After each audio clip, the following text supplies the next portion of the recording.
Student athletes. Go ahead, Coach. Well, thank you. First off, I want to cover two things. Number one, how about Jackrabbit Nation? That atmosphere, the last 2 days, I know our players are so appreciative of all that support, and it's incredible. The energy that you gave us, you don't understand what that means to us. So number one, I got to give a shout out to Jackrabbit Nation, and then number two. These games are hard because somebody has to go home, and very, very good friend of mine's going home. Obviously, everybody knows the story. I got back into college coaching because of Dave Richmond, and I owe that man a lot, and I learned a lot from him. He does a hell of a job with his team. They play their tails off, and he does it the right way. And so I wanted to get those two things off first. Now, my guys, how about those guys? 21 in a row. 21 in a row. Think about that. How much pressure this team has had is incredible. And how they embrace and celebrate every single moment is what makes them special. They care about each other. They're selfless. And they celebrate each other's successes more team than anybody I've ever coached. And that's what makes them special. Obviously, they're talented. But I'm so dang proud of them. And we're happy to be dancing. We'll go ahead and open up for questions for the student athletes. Matt Zimmer, Argus leader. Baylor, 21 in a row. You had to beat every team in the league twice in the regular season. Then you had to beat three of them a third time. Just, think about what an accomplishment that is. That's hard to do. Not very many teams have done it. Just what are sort of the feelings or reactions to having accomplished something like that? Yeah, it's pretty special, like you said. Nobody's done that in our league before, and we just have a special, group of guys that are really close to each other, and we didn't take anything for granted, and consistency was a big thing, and it was day in and day out, practice, not just the games that we brought focus. It was practice as well, and that's kind of the recipe that got us here. Jacob Von Bergen, Rabbit Rundown. Doug, you committed 3 years ago. For this moment, you're here. How's it feel? Unbelievable moment. I mean, words can't even explain it. Honestly, my entire life, since I started basketball, I never could have imagined that I'd be a part of a team like this and even able to have the opportunity to say that I'm going to the NCAA tournament. I mean, everything right now is just so real. This question comes from Tim Hill of the Reaching the Summit podcast via Zoom. This is for Doug and Baylor. You two have made the alley-oop a work of art and truly a weapon for this offense. Can you describe the on-court connection and trust, knowing where each other are to execute? I mean, Baylor's probably one of the best passers in college basketball, so really it's honestly just me finding my open spots and just knowing that he's going to get me the ball any way he has to. Yeah, for the most part, and everything, like you said, like Baylor said, in practice, everything's just repetition. I mean, it comes easy for us, and it's been working since day one. Yeah, we've been together this is our third year together now playing. I came in as a freshman. He came in, from JUCO at the same time, and we just kind of built that relationship on the court and off the court. And, it's pretty easy to, throw good passes when he can jump. His head is at the rim, so. Grant Sweeter, Kello Sports. Charlie, you had a sequence there where NSU took the lead. You had a jumper to take it back, got a charge right behind that. I know that got you going and the team going. Charlie, what did you see in that moment? And then Doug and Baylor, what did you guys kind of feed off that as teammates of it?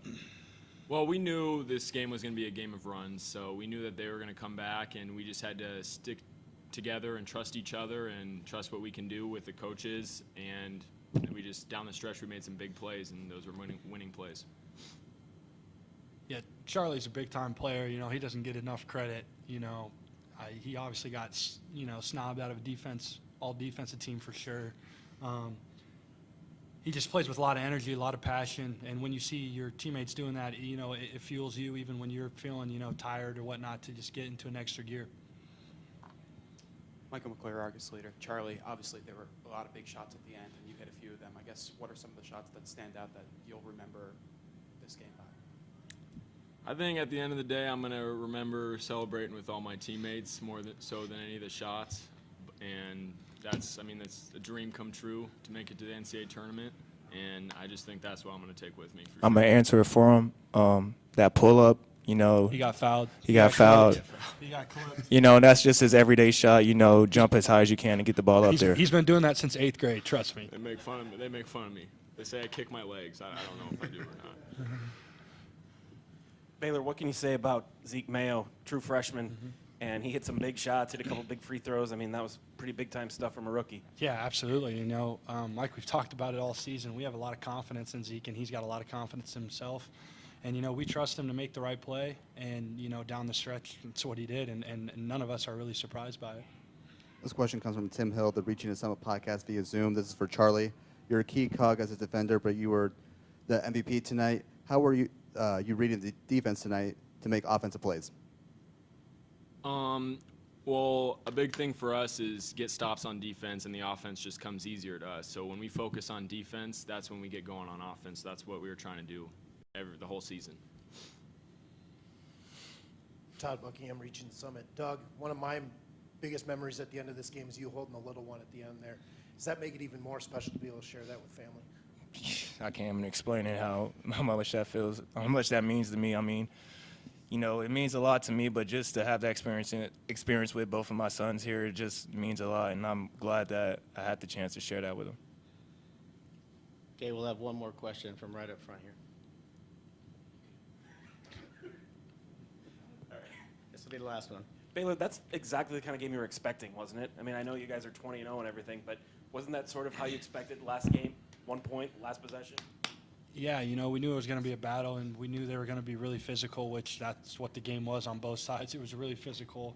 You know, barely anybody shot free throws in the first half. We were just, you know, hacking each other, to be honest. So it was kind of strange. But, I mean, like you said, it was what we expected. You know, it's the Summer League Championship, you know, two heavyweights just going at each other. And, you know, ultimately we got a couple stops and got the W.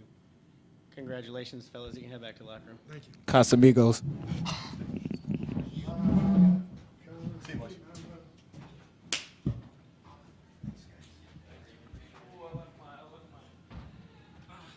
Don't lose that net piece, Charlie.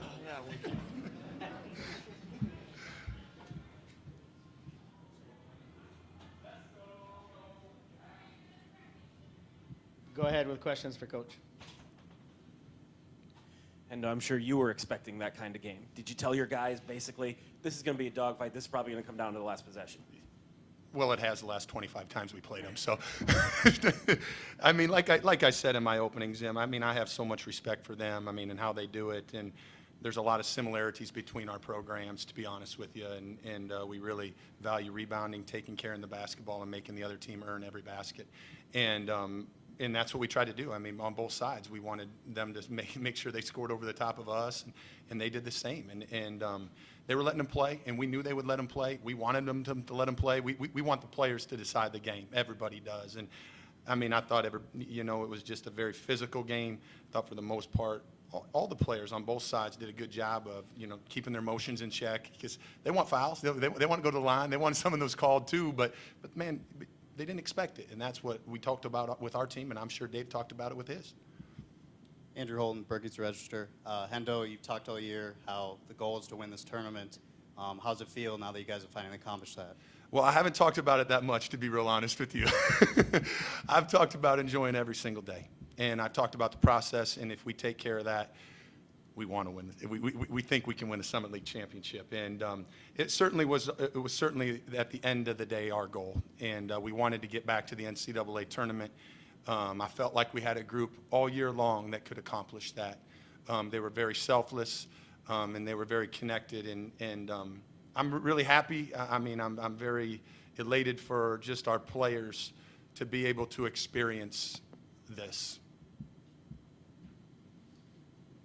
Obviously, it was really close until the end, but when Zeke had hit that floater, it seemed like you were able to get at least 2 possessions of separations on them for the rest of the game. I guess, how big was that shot from freshman? Well, it was huge. I mean, obviously, it was a big-time shot, and like our guys said, I mean, we have confidence in all of our players, and it doesn't matter if you're a freshman, a senior, you've been doing it, how long. It really doesn't matter. Zeke loves that moment. He really embraced coming into a team that had a lot of returners.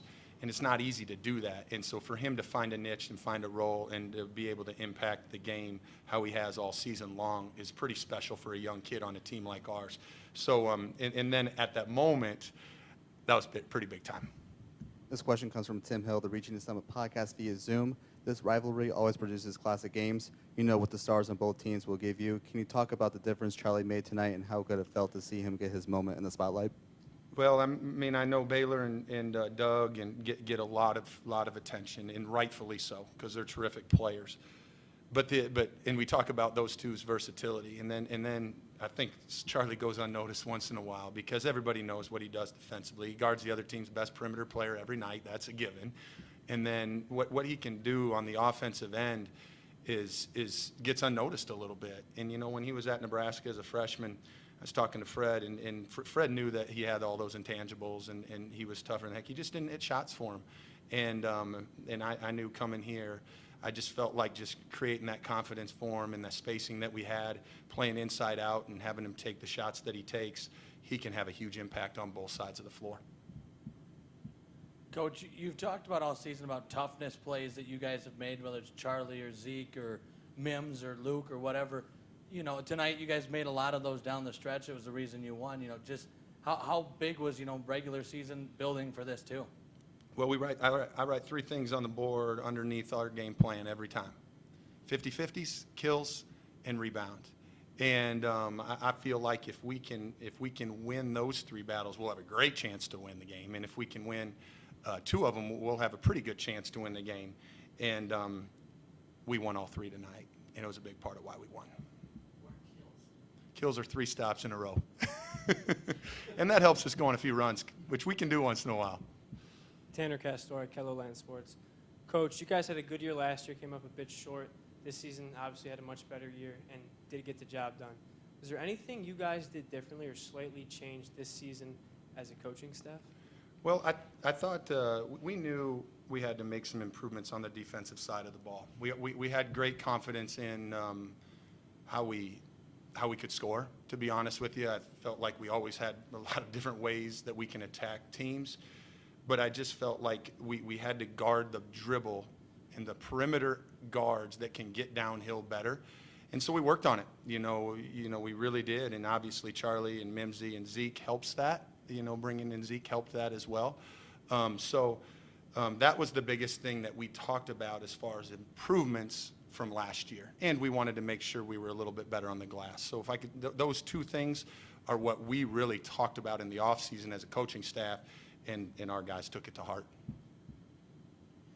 I know you didn't necessarily set out to go 21-0, but once you got towards the end of it, you had to keep winning. And can you just talk a little bit to the difficulty of that? Because I think once you got the 18-0, you get to this tournament, NDSU, USD, or Oral Roberts, if they'd have got a shot at you, they're probably all thinking, hey, you give us a third shot at those guys, we'll probably get them at some point. Yeah, it's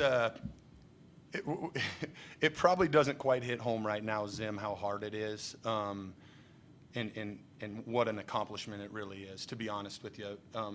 And probably the reason for that is we never talked about it, and number two, our guys just really, really do a tremendous job of embracing the moment and seeing what's in front of them that day and accepting the challenge and doing it together. And so,